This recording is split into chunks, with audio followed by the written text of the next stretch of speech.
कारण शरीर और सूक्ष्म शरीर में क्या अंतर है? ये बहुत अच्छा प्रश्न है। जितने भी शरीर हैं वो सारे के सारे सूक्ष्म हैं। ये बात पहले बताता हूं मैं। जो आपका शरीर है, जो पदार्थ का बना हुआ लगता है, वो भी सूक्ष्म है। कारण शरीर भी सूक्ष्म है और बीच में जितने भी शरीर आएंगे वो भी सूक्ष्म है। क्यों हमने इनमें भेद देखा है? क्योंकि हमें उनमें होने वाली क्रियाएं थोड़ी अलग अलग दिखाई देती हैं। जो ये शरीर है, जो आपके जागृत अवस्था में जो शरीर है, वो नियमबद्ध दिखाई देता है, नियमों से बंधा है। बदलता तो है लेकिन अपने हिसाब से बदलता है, आपके हिसाब से नहीं। आप चाहेंगे कि मेरी अभी इतनी आयु हो गई है, अब वो घट के 20 वर्ष के हो जाए, या अभी मेरी ऊंचाई इतनी है, मेरी ऊंचाई 7 फीट हो जाए। वो संभव नहीं है। वो बदलेगा स्थूल शरीर, लेकिन अपने नियमों से बदलता है। वो इस जगत के नियमों से, भौतिकी के नियम का पालन कर रहा है, क्योंकि वस्तु है।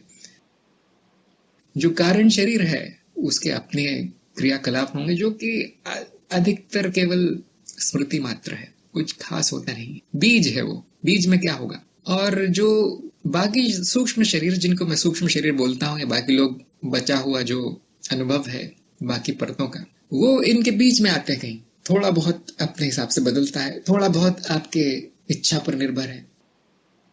जैसे आपका स्वप्न शरीर एक तरह का सूक्ष्म शरीर है, सभी ने देखा होगा।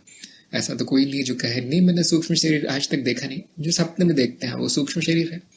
कैसा दिखाई देता है? वो थोड़ा बहुत नकल होता है जागृत अवस्था के शरीर की, बस। लेकिन आप चाहें तो उसको बदल सकते हैं थोड़ा बहुत। और जब चेतना जागृत हो जाएगी स्वप्न में, आप उसको जैसा चाहे बना सकते हैं। और इसी तरह से सूक्ष्म लोकों में जो शरीर मिलते हैं 2 तरह के होते हैं। एक तो यदि आप किसी नियमबद्ध क्षेत्र में पहुंच गए हैं, सूक्ष्म लोकों में पहुंच गए जहां नियम लागू हैं, वहां पर आप देखेंगे आपका उस हिसाब से शरीर मिलेगा और वो शायद नहीं बदल पाएंगे। आप कुछ कह नहीं सकते, लेकिन वो संभव है कि ना बदले।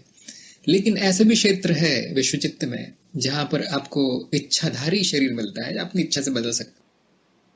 तो अब आप देख सकते हैं कि एक तरफ ऐसे शरीर हैं जो बहुत नियमबद्ध है, जो अपने हिसाब से बदलते हैं, आपका कोई उस पर नियंत्रण नहीं होता। और एक तरफ कारण शरीर जैसी रचनाएं हैं जो कि बहुत सूक्ष्म है। उनमें शरीर, उनको कहना भी ठीक नहीं है, संभव नहीं है।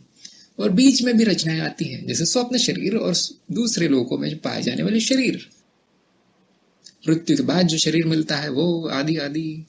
तो शरीर तो सभी है, सभी के सभी उसी पदार्थ के बने हैं जिसको हम नाद कहते हैं, चित्त निर्मित है। बस उनके क्रियाकलापों में, उनके गुणों में हमें फर्क मिलता है, इसलिए हमने उनको अलग अलग नाम दे दिए हैं। ये अलग अलग नाम देने से हमें उनके बारे में बातचीत करने में आसान हो जाता है। आप कहेंगे कारण शरीर, मैं तुरंत समझ जाऊंगा आप किसकी बात कर रहे हैं। मैं ये नहीं सोचूंगा कि हाँ वो जो मृत्युलोक में पाया जाता है आप उसकी बात कर रहे हैं। मैं ऐसा नहीं सोचूंगा, क्योंकि नाम रख दिए गए हैं।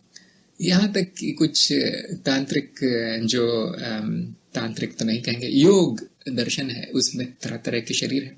कोश जिनको हमने कहा है, ऐसा कोश वैसा कोश, और यहाँ को 5-6 तरीके मिलेंगे। लेकिन हमें जितनी आवश्यकता होती है हम उतने नाम रख सकते हैं। क्यों? क्योंकि लोकों की तो कोई गिनती नहीं है, लोक तो अनंत है। इसी तरह शरीरों की कोई गिनती नहीं है, शरीर अनंत है, उनके गुण अनंत है, तो नाम अनंत है, जीव अनंत है।